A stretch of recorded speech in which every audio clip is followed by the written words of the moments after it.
Hello, everyone. This is Marilyn Wilson, one of the founders and president of RE Technology, and I'm really excited today that we've got a really interesting conversation I think we're going to have about all of the new things that are happening in our industry. As I think we're all aware, there's a lot of new broker business models that are coming our way, and frankly, I think it's helping everybody to sort of sharpen their saw a little bit and figure out better ways to compete and more exciting ways to think about how to serve the needs of home buyers and sellers.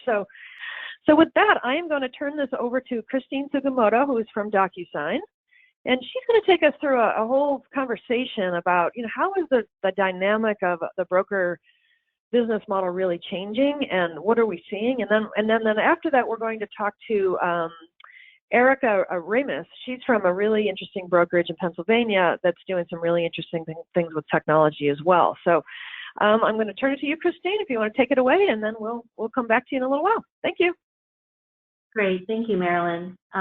Thanks for having us here today. We're very excited to talk to you about what we're seeing in the market with these new brokerage models and have a lively discussion about what can be done to compete against them. So according to the Real Trends analysis, actually, there's clearly been pressure on commissions. Right now, as of 2017, the average commission rate was actually closer to 5.808%, which is almost a full point lower than the commonly quoted 6% as the standard.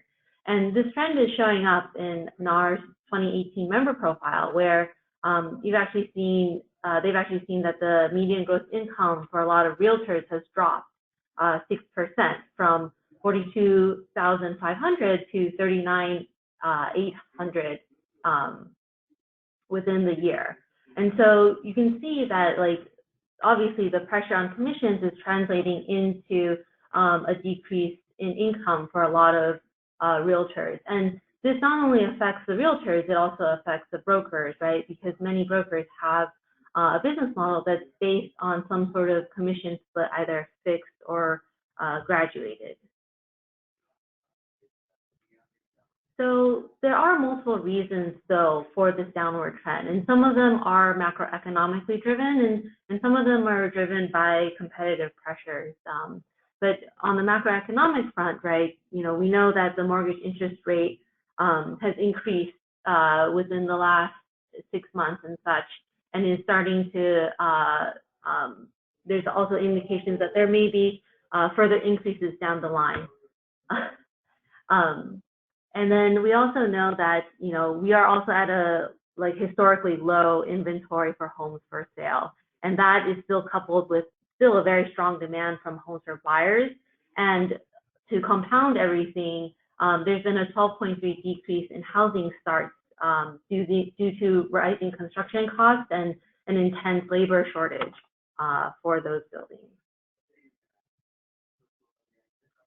Also, customer knowledge has changed dramatically in the last 5 years. At DocuSign, we've done a survey of 473 realtors, and compared to 5 years ago, a lot of their clients are coming to them with having done a lot more online research and having know more about which kind of brokers that they want to engage with.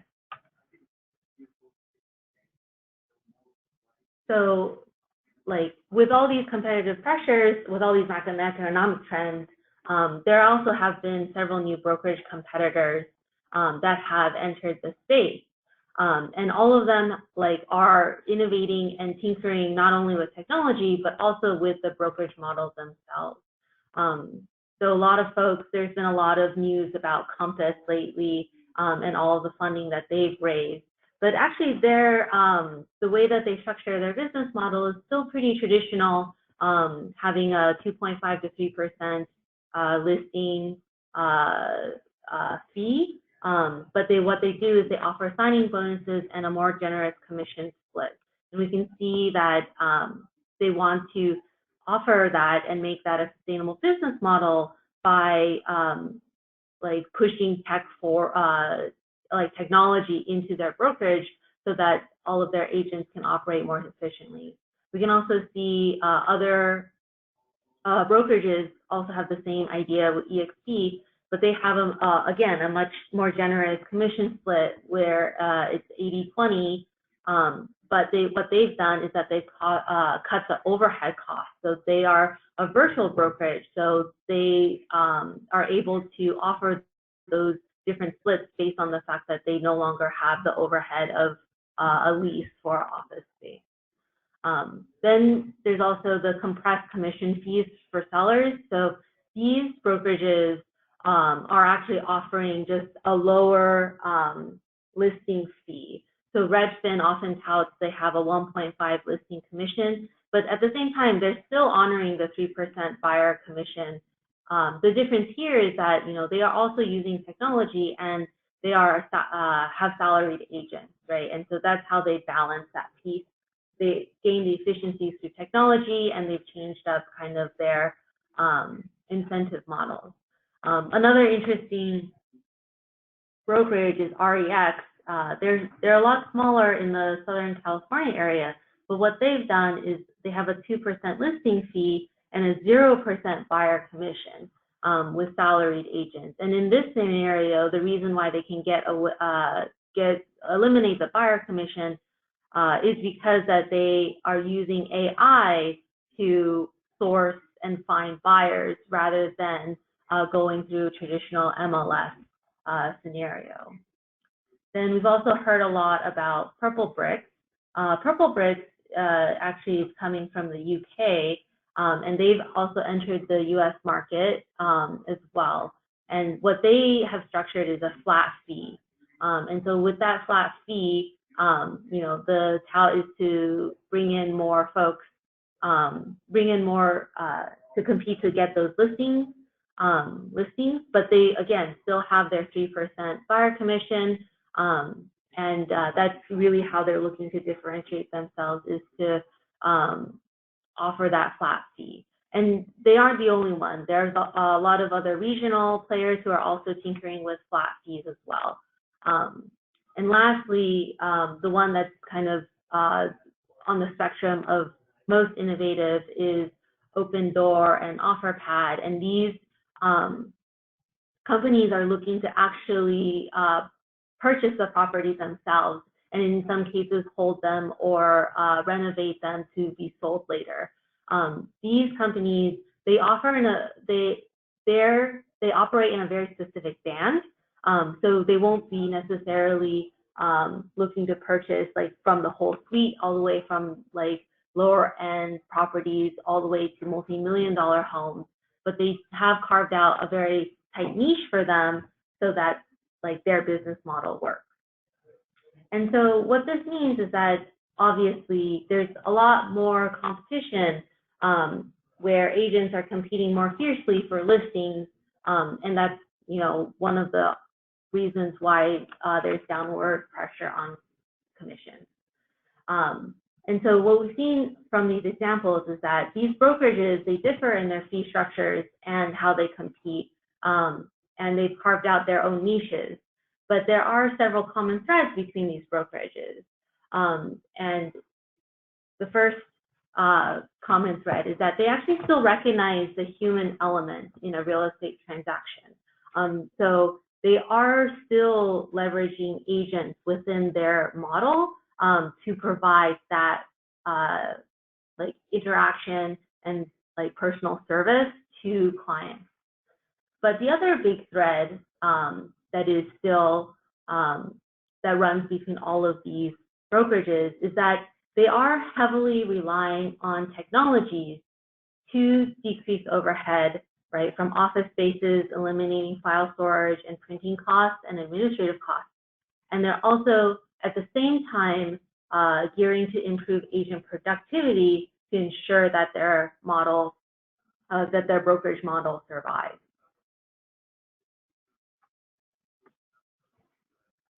So why is it that these brokerages still recognize the need for agents? It's because, according to NAR, right, 88% of buyers will still purchase their home through an agent or broker. It is still a very emotional transaction. It's still a very large transaction, and there is a recognition that you can't just hand all of that over just to a computer algorithm. And so what brokerages can really do is that because the agents will still have a value to the end client, in order to compete most effectively, brokerages should really be focused on those two pieces, which is decreasing their overhead with technology, as well as making those agents more productive with technology.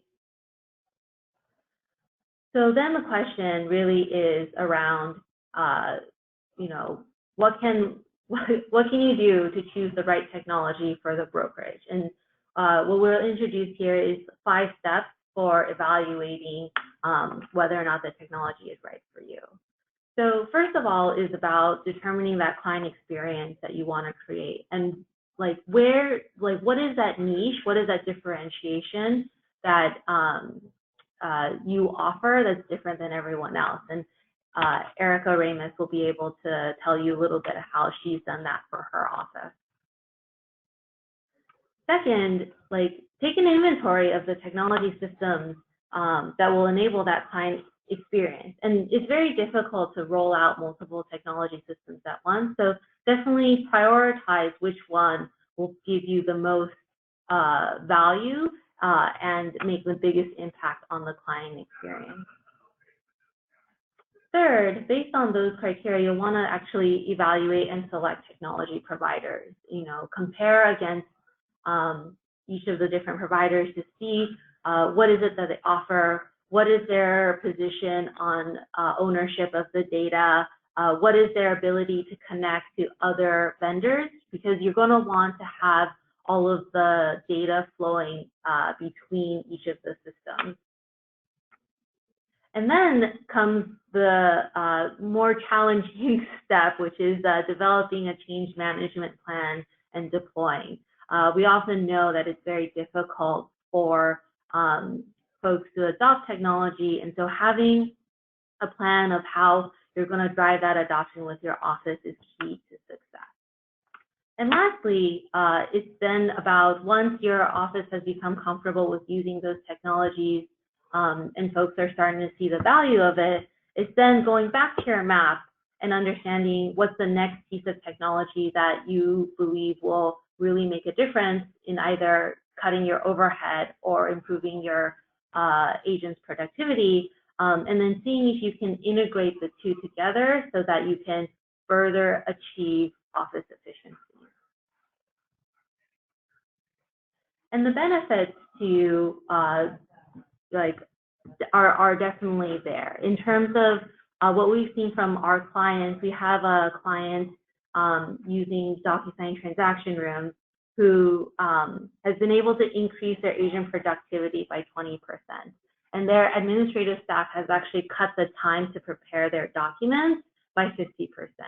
And in terms of hard overhead costs, they've reduced a lot of their storage costs into just 2 filing cabinets. And that's simply because they have to ensure legal compliance to keep a few records in the office. And so now I'd like to turn it over back to Marilyn and to Erica Ramus, broker owner of the Ramus Realty Group, to learn how she differentiated her brokerage, how she introduced this technology, and to improve her agent's productivity within her office. Great, thank you so much. And thanks, Erica, for getting on with us too. I appreciate your time today. For those that don't know Erica or her brokerage, she's part of the leading real estate companies of the world, and she's a smaller size brokerage, but small but mighty, right, Erica? She's figured out how to compete effectively. So why don't you just tell us a little bit about your role within the company and the brokerage overall? Okay, so we have a small boutique office in rural Pennsylvania. And I do say small but mighty because I only hire full-time agents. We're very particular about who we hire. I have a small team of 7 agents, 2 office admin, 1 transaction coordinator, and we also have virtual assistants that we use. And our office, very small office, will do 200+ transactions a year. I have a minimum production level in the office that they must do at least 24 sides a year. And so that means the bottom third of my office is doing 24 sides, and the middle group is doing about 36 to 40 a year, and the top group will do up to 60 to 70 sides a year. So that's amazing. Yeah, small but mighty. For sure. So what do you think is your secret to that? How did you get them to that level of productivity? We have the ability to bring tons of leads into the office. So I am an early adopter of technology. I started my office in 2007 and was an early adopter of Active Rain and blogging. So I have been blogging and promoting our website for over 20 years, which means that we have good SEO, good Google juice, if you want to call it that, and we get tons and tons of organic leads. We really don't even have to really pay for the leads because they come in and find our site. So my agents have the ability that we are cherry picking the hottest leads, and they're taking care of them. And then we incubate the rest of the leads that come in, which may or may not be ready to buy today or tomorrow, but they are only taken care of ready, willing, and able right now. And then we incubate the rest of them because we buy in 6 months or 12 months or 3 years. That's amazing. So is that what, maybe give us a little sense of your competitive landscape, and how have you differentiated yourself? Obviously that kind of lead generation activity's got to be one of your key tenets, but what does your landscape look like, and how did you differentiate yourself? From an agent point of view or a consumer point of view? I'd say, God, let's talk about both, because those are interesting. Both of them are important, obviously, to have a successful brokerage. Okay, so from an agent point of view, I don't need people who don't want to work. I want full-time people who want to work the leads and who will commit to our system, because our system works. So, for example, I had 2 newbies that I signed up about a year and a half ago, and I put an ad on up Indeed, actually, that said, we need full-time professional salespeople. If you can sell, we will train you on real estate. And I got 2 very good leads from that ad. They were people who were in a sales industry before, but nothing to do with real estate. But they knew how to convert and they knew how to work hard. So they came in and I said, learn the system, do it, and you'll be successful. And the first year, those 2 people closed 36 sites. Which is amazing for a real estate. Yeah. Yeah. Considering the average real estate agent across the country will close 11. So I have the systems and the tools in place if they will commit to this is the way we do it, and if you do it my way, you will make money. So that's how do you tell that story to consumers so they know to work with your company and not others? So we put out that we're a boutique business, that we are the professionals in the area. We don't hire part-timers. It's just full-time professionals. And we promote our statistics. I run a full page. I know that people do not do print these days, but I run a full page back cover ad in the one newspaper that is local, and it promotes our statistics along with our houses. Our agents have more than average tenure, more than average years of experience, and they close more deals. So the other firm that's huge in our market, the 800-pound gorilla, has about 60 agents, and I checked today, they have about 70 properties pending. So 60 agents, 70 properties pending. We have 7 agents, and we have 27 pending. Wow, that's amazing. So yeah, that's a pretty easy story to tell a consumer then, I guess. Yeah. Exactly. We're not going to hire part-timers who are hobbyists and are looking for a little side time work. We are hiring people who want to sell your house, want to make money. And in my opinion, the more sales you do, the more knowledge and experience you have, the more that makes you an expert. That's great. So it sounds like you've been at the SEO game you've been at the SEO game for a long time. How did you first start introducing technology into your business?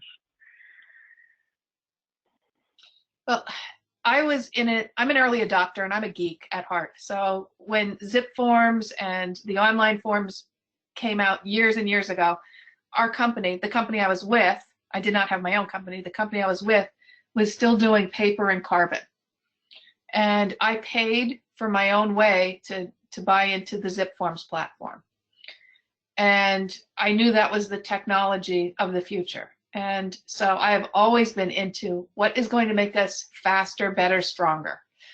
So paper and carbon and meeting someone in a coffee house is great, but it's also great if my buyer is 2 towns away and they want to put an offer in immediately. If we can not only send it over through zip forms, but then have them DocuSign it, that's win-win.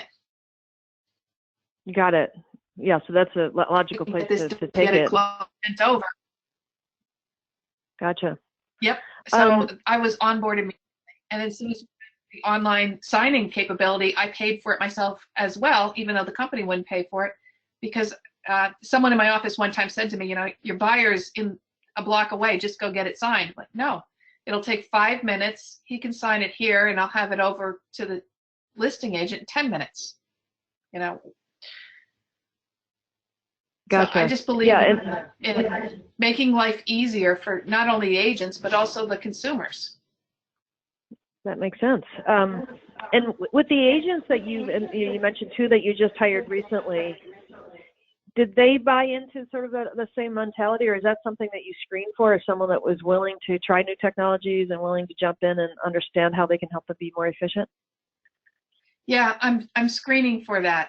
So we believe in slow to hire, quick to fire.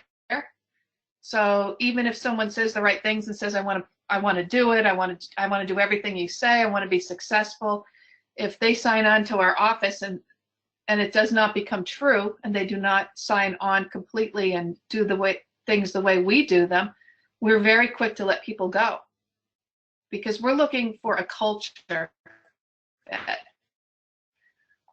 just, will you have a pulse and you'll sit here and you'll sell 3 houses a year? No, I want someone who's going to fit with how we roll, and we're high tech. That's awesome. Yeah, there's I think a lot of lessons to be learned for brokers. Many brokers want to do what you're doing, but they, sometimes, well, that person did 1 or 2 deals last year and I'm going to let them hang in, and they don't really think about the inefficiency that those non-productive, or those that haven't really bought into your culture, have. They really can be very detrimental. I think lots of times people think of them as neutral, but they're actually detrimental. Would you agree with that? Yes, completely. And people will say, well, what's she costing me? Well, she's costing you not just the systems and the tools that you're paying for her, but you're costing morale. When people see that other people are not pulling their own weight in the company, or are not buying into what everyone else is doing, it hurts everybody. So culture is one of these buzzwords that everybody talks about, and it's very hard to define, but for me, it's very clear if someone is a fit or not a fit. And it's important very quickly, if they are not a fit, they've got to go, as hard as that is to say. Yeah. That's good. That's a good lesson to be learned. I think a lot of people talk that, but they don't actually live it like you do. So good for you. So, it seems like, and it sounds like you bought into this, connecting different technologies can often accelerate agent efficiency. You mentioned a couple already with DocuSign and some others. Can you tell us what tools that you've introduced that you think has really made your agents more efficient and just made their lives easier? Well, the online transaction rooms is number one.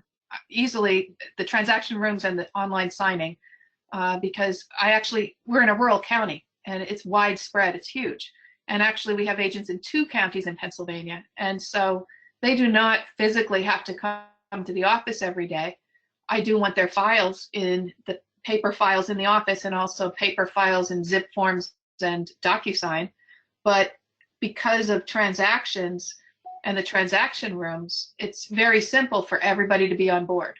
So frequently someone will be gone. They'll be on an appointment showing 15 houses, and somebody will call in. A lawyer, the mortgage person, even the buyer will call in and say, I have a question on this transaction. I can't get a hold of my agent. I know she's out right now. Can you help me? All we have to do is pull up the online file.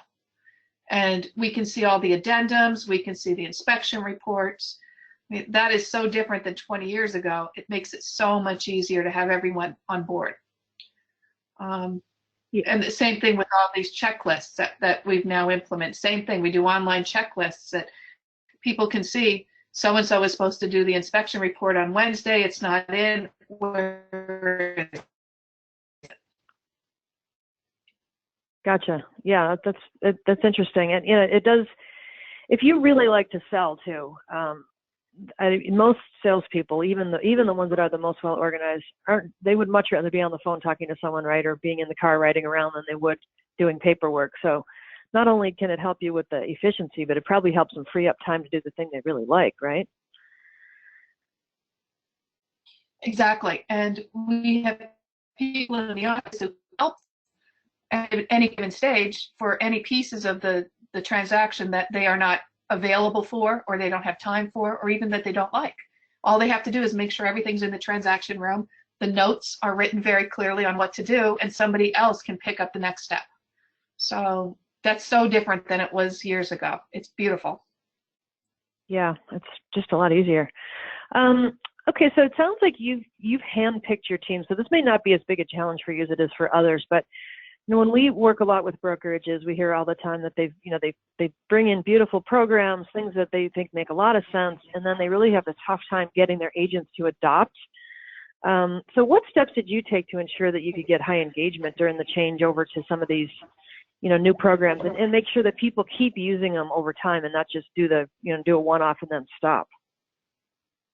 Well, I think it depends on how important the program is to the broker. So, for example, zip forms and DocuSign, to me, that's a drop dead. They have to use it. If they're not using it, they're not going to be in the office, because we need everything integrated and working in the office. They can use staff. If they don't want to upload, if they don't want to scan, they can come to the office and scan, and staff will physically scan everything they need. But somebody's got to be using those platforms for us to be in compliance, as far as I'm concerned. There are other things that I'm more lenient on. So, for example, we have an online lead gen program, and if I can see that someone's logging in and taking notes, they will get leads. Where my problem comes in is if they're not, and I can see when they're logging in or not logging in. If someone is not logging in and taking notes, they're not going to get the leads. That's the penalty. And we've had staff meetings where I've told them this: if you are logging in and taking notes, you will continue to get leads, and if not, the system will cut you. So that's their penalty. Gotcha. And does that work? Does it keep them engaged if you do that? It does. And someone once told me that you'll always have in an office 1/3 of your agents will jump on board and do anything you say, because they know that they trust you and it will work. 1/3 will do it just because you threaten them, and you threaten to take things away, like the leads, and then one won't do it at all. So that makes sense, and it's the same in my office. 1/3 just do not get on board with the other things, and we have to work to assist them. But then there's the other category of things that I try to implement that just plain don't stick. And a year or so ago, I got on the safety kick where I wanted all my agents to be trackable, because what if they disappeared and died after open somewhere and I couldn't find them and nobody knew where they were? Like Beverly Clark disappeared a couple of years ago, and thank God her husband knew her plan and her showings. That's the only reason that she was found, probably. Yeah. For some reason, her husband knew her schedule. Most of my agents, no husbands know their schedule.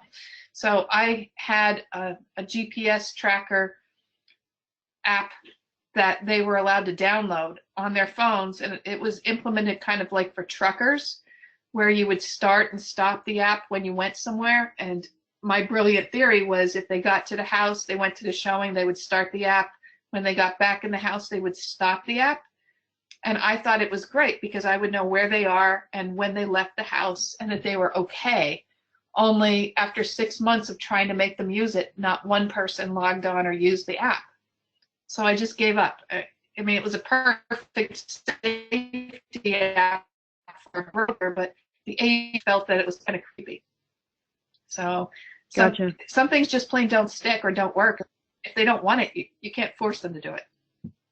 That's true. There are some apps that maybe that you could look at that in the safety area that stay on automatically, so you may be able to do what you're looking to do with some new technologies. One called Real Safe Agent, for example, that does that. But anyway, so let us switch gears a little bit. You know, it sounds like, as you said, you're a self-proclaimed geek, which is great. I love when people say that. It's really funny to me. I love it. But as you know, many of your peers in real estate probably would not identify as such. They think of themselves more as managers or owners or salespeople or marketing people and things like that. And for those that are, you know, that maybe just don't sleep, eat, and breathe technology, what would you recommend? How should they try to find ways to stay up to date on what's going on? It's because there's so much happening. I mean, there's just, you know, every day if you go to Inman or RE Technology or all these places, there's new things being introduced. It's just crazy. So what would you recommend for them ways for them to keep up with all of this craziness? Oh my God, I know. The search for the shiny penny or the, you know, squirrel. It's like right. So many things. I was looking recently for a back office solution, and I swear I test maybe different companies, and I was just driving myself crazy because I couldn't figure out which one was best for me. And I was taking all the demos, and I was doing all the 30-day free choices on there, and it was so mind-boggling. And everyone has pluses and minuses, and it's so easy to sign on to something and then 6 months later say, oh my God, there's a different platform opening up over here. Let's try that. I am guilty of spending way too much time screwing around on the internet and testing everything that comes out because it's going to be great, you know. But it's basically about what are you comfortable with. And I hate saying you should change platforms just for the sake of changing platforms. You know, what you're using, is it working? And is it solving the pain points? And if it's not solving all the pain points, maybe go look over and see, okay, maybe this one is just a little bit better because, but so many of them are so similar. It's so hard to figure out which is the best one for me. But it's a comfort level. And when I was doing the back agent platforms or the back brokerage platforms, it's just a gut instinct saying this is what feels right for me, or no, I can't see myself logging in every single day for this thing.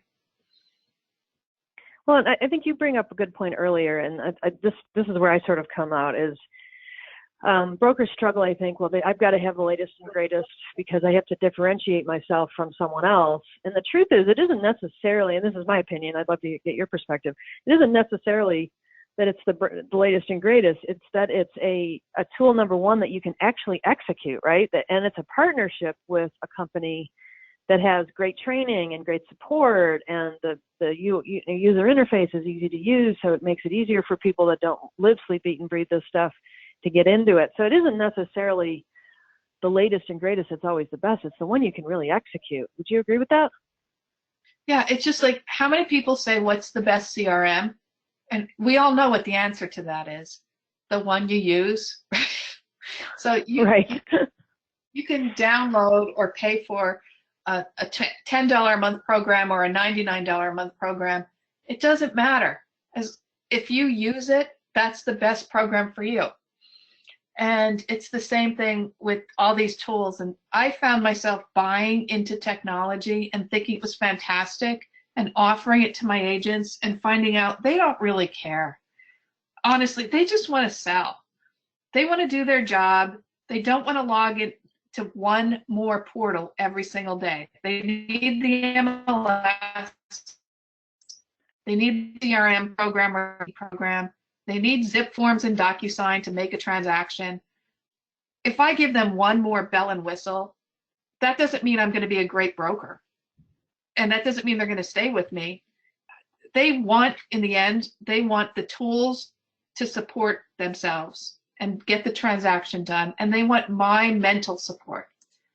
They want to know that when the other agent on the deal wonky, and there's a problem that I have their back, and I will call the broker to make it right.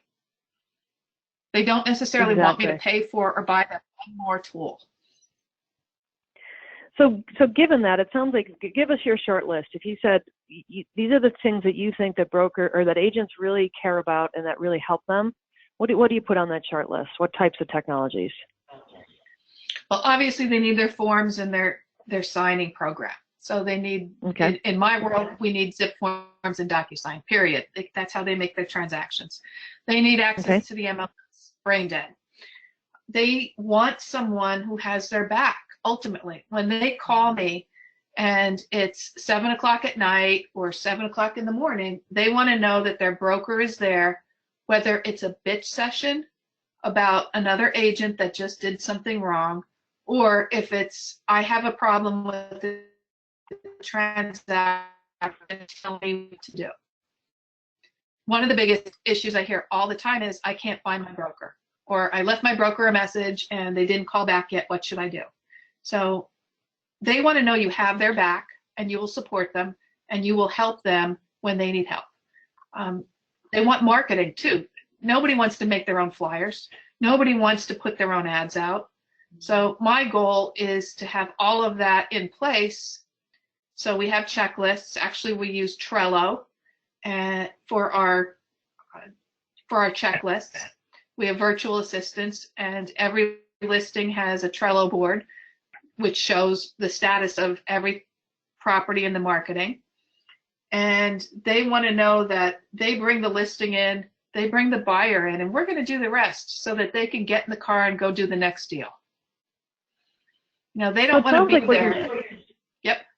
Yeah, it sounds like you're saying that it's a technology that supports their success, and that you as the broker are a key part of that. This isn't, we're not talking about automation in the sense of abandonment, right? We're talking about making it easier, but it doesn't mean that it's still not the core role of the broker still isn't to help get someone excited to go out and do some more prospecting, or to make sure that they do follow up on those leads that you're providing to them, or making sure that they are making sure that deal closes as fast as it can using DocuSign, or et cetera, et cetera. Is that a fair statement? Yep, they want to know that we're here for them. And that's still old school. And virtual brokerages that are popping up, and brokers that are in different states and doing these expansion teams. But at the end of the day, they want to know that the broker is there and that the broker still cares. And the times that I've run into problems and I've seen problems is when agents think that the broker doesn't care anymore, or they don't have the ability to make a phone call and get some mental support or technical support.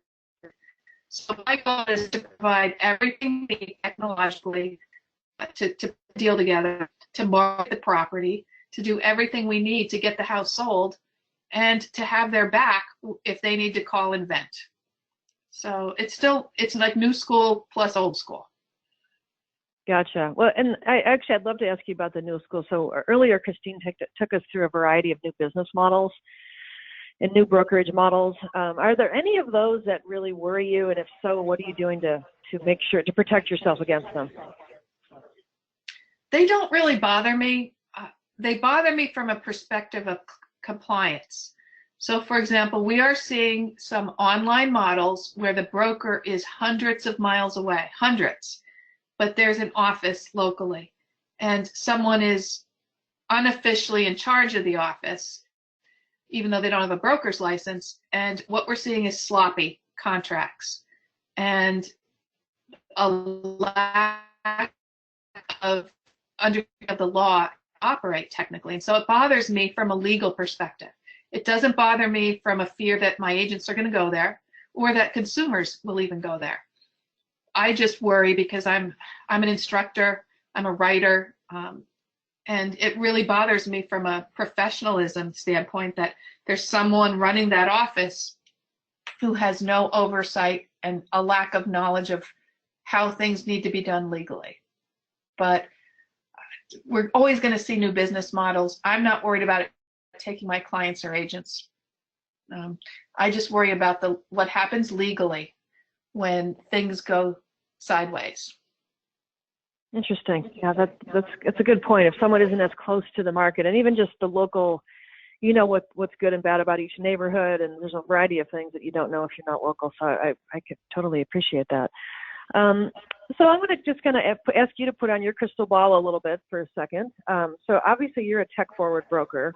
You're involved with, you get excited about this stuff. You're looking at new things, trying new things. What do you see coming across the horizon that you think is going to make a big difference? Or is it the same type of thing? Or is there something new that we should be looking for? What's your perspective on that? I'm excited about blockchain, and not necessarily in real estate sales, but excited about it as far as the lending end of it, the title end of it. In reading about what could happen and how they can use it, it could make our closings much faster if we don't have to worry about all these title issues and verifications, because blockchain has enabled every step of the process. So I'm excited about blockchain just from a title industry standpoint and a mortgage standpoint. AI is on the radar as well. Not quite sure how that's going to play out, because you can say, Alexa, find me houses in the Pottsville School District, but Alexa's not going to open the door. And Alexa's not going to be telling you that there's mold in the basement.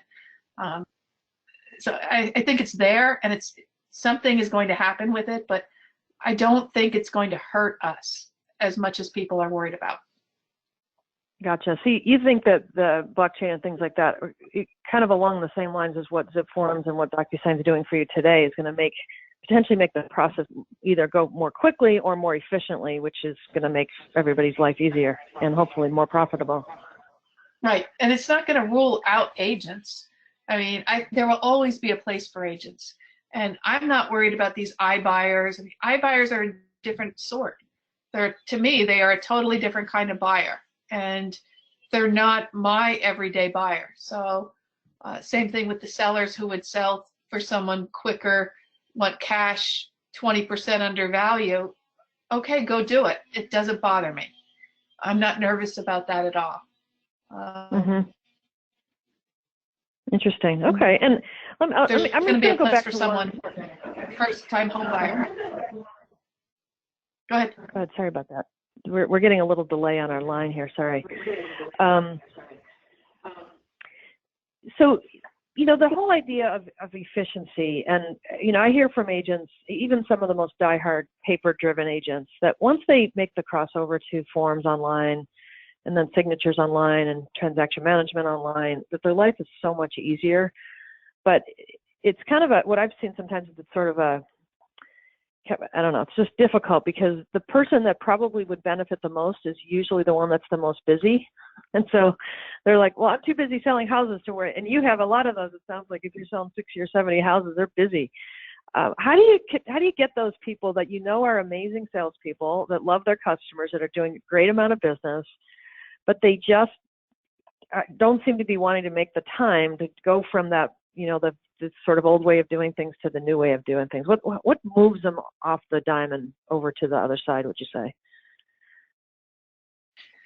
I don't recruit those kind of people. So if someone is not willing to see our system and how it works and how it is efficient, I'm sorry, but I don't want the old school people in who say I have to do paper forms and carbon copies. I think if they don't see the benefits of it, then they can't be in my office, period. And I know there are people like that. Maybe I'm missing out on them, but it's more than just efficiency. It's about how the consumer now wants to do things. And so we even have templates and emails that are set up to explain the process to the buyers. So before we even write an offer, our buyer will get an email from us saying, I'm glad you want to write an offer. These are the 5 things we need from you next. Here attached is a document explaining the whole buyer contract process. Please read it and ask if you have any questions. We're trying to educate these people so that they don't have the questions afterwards saying, what do you mean my earnest money can't be given back on a whim? So this document that they get explains the whole contract to them. And if somebody doesn't want to go through this process and be counseling people and use our electronic process, they're not going to work in my office. And so yes, that's going to cut down on the agents I can recruit, but I'm okay with that. I like it. Little tough love. I like it, Erica. We need more of you in our industry. That's great. I think really thoughtful, hopefully thought-provoking for those on the call about, we all know, who they are. Everyone on the call knows who those people are. If you have them in your business, you really have to, have a quiet moment and think about, are they really worth it? Are they slowing me down from where we need to go? And are they going to help me go where I need to go in the future? Especially as we saw, margins are getting smaller and smaller for brokerages all the time, right? So you have to get more efficient for sure. It's interesting. Okay, great. Well, Erica, you've been awesome. Thank you so much. Is there anything else you'd like to share with the audience about, kind of selling them on your way of thinking about efficiency and using technology is the right way to go? Yeah, I do. And I just think that it ties into professionalism and what do today's consumers want? Let's talk about millennials. Millennials want to be educated, actually. When we have a buyer coming into the office who's 50, 60 years old, they want to meet us at the house and make an offer. Frequently, we see the millennials will say to us, can I meet you in the office? Can we talk about this? Can we go over the process? They want to be educated and they want to use technology at the same time. So we need to bend our systems to what the consumer wants and needs. It's not all about us, it's about the consumer. And I believe that the broker owns the consumer, not the agent. And so you, the broker, have the ability to say, this is my office and this is how I will operate. And if you do not comply with our standards and our systems, then you need to go down the street. Because honestly, anybody will hire certain people if they fog a mirror, but you as the broker have to have standards that say, to be here, you will follow my lead. And if you won't follow my lead, then you need to go somewhere else. It takes guts to do that, but in the end, you'll be respected for the results you get. For sure. A question from the audience about that. How do you take credit for that? I guess the only word I would use for it is business discipline. How do you take credit for your commitment to educating the consumer about the process during the listing presentation? Do you take credit for all that to say to them why they should use Ramus and not someone else? Sure. I mean, we have a listing presentation that's very informal. We do not have formal paperwork. I have a yellow pad and a bunch of MLS sheets, and I'm going through and building rapport with people. And I do not have a fancy document that says I'm the best, list with me. I'm trying to build rapport with the seller as we go through the house. And list with me because I have a professional photographer on staff and no other office has that. Whether the house is listed at 20,000 or 200,000, my professional will go out. Everything in the brokerage goes under my name and the listing agent's name.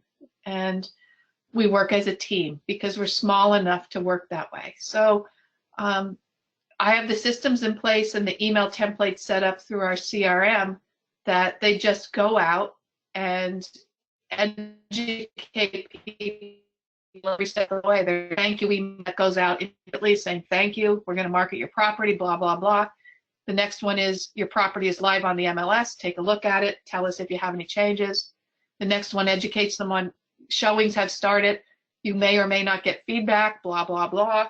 So every step of the way, we are educating both the buyer and the seller as to what's going to happen next so that we don't get the feedback saying, you didn't tell me that some buyers would not give us feedback, or you didn't tell me I should not be at the home inspection.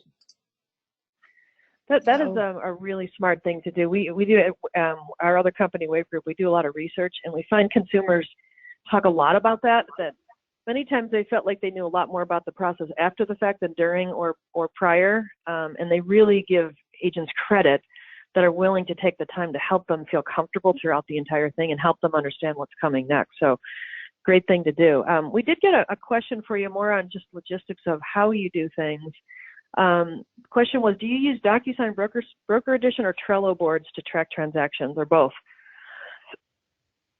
We actually use both. So Okay. the Trello boards are for my marketing assistant. And the Trello boards are to track all the specific marketing points that we have. The transaction room has the documents, has all the pertinent information and everything in there. But the Trello boards are really just between me and the marketing assistant. And we put notes back to each other. For example, somebody needs to check the zoning. Is this correct? Or the pictures are bad. We need to upload new pictures. So the Trello boards are really just a totally different piece of the puzzle. We read that. Gotcha. And did you? Why did you choose DocuSign and Zip Forms? Is that offered by the state, or how did you decide that was? Because there's a lot of platforms out there for transaction management these days too. Well, Zip Forms, our PAR forms are on Zip Forms, that's actually a member benefit. So that's why we have to use Zip Forms. But I like DocuSign for the transaction management, the signing process. And what is it about you? Why do you like that one? Because I'm sure there's people on here saying, I don't know which one to choose. Tell me why I should use this one. Yeah, and it's what you're comfortable with. I've used both. So Zip Forms also has their own transaction room process. And we kind of double document everything in the office because we're so paranoid. So we have every agent starts a transaction in Zip Forms, and everything is saved in Zip Forms as far as all the documents, but then we move them into transaction rooms for DocuSign, which may be a duplicate of effort, but for me, I'd rather have a duplication than something go missing at any given point. And I just like the workflow of DocuSign. Gotcha. But and it's what you're comfortable with. So. Gotcha. You mentioned that you guys are in rural Pennsylvania, so it's not like you're not in San Jose or something. You're not in the most tech-savvy part of the world. You're like the rest of us in regular spots. Have you found that consumers are more and more comfortable with electronic signing over time? Oh, definitely. And a lot of them are very familiar with e-signing in general or DocuSign, and they're very comfortable with it. Now, we do have some older people who we physically have to go and sit at the kitchen table, and they're not comfortable with it for whatever reason, and that's okay too. But I'm finding that I have less and less patience with that demographic. I want to just get it ready, put it out in the email, and send out the DocuSign, because to me it's a duplication of effort. But there are people who you want them to understand what they're signing too. And how many times do people click through the forms and just go click, click, click and don't even have a clue what they signed? So I cover my butt by always putting an email there saying, open up your email, you're going to get a DocuSign. This is the agreement we discussed on the phone. If you have any questions about what you're signing, please call me. Gotcha. So you still give them personal service. Yes. Yeah. And gotcha. I work with a lot of business people. I work with a lot of higher end local business people.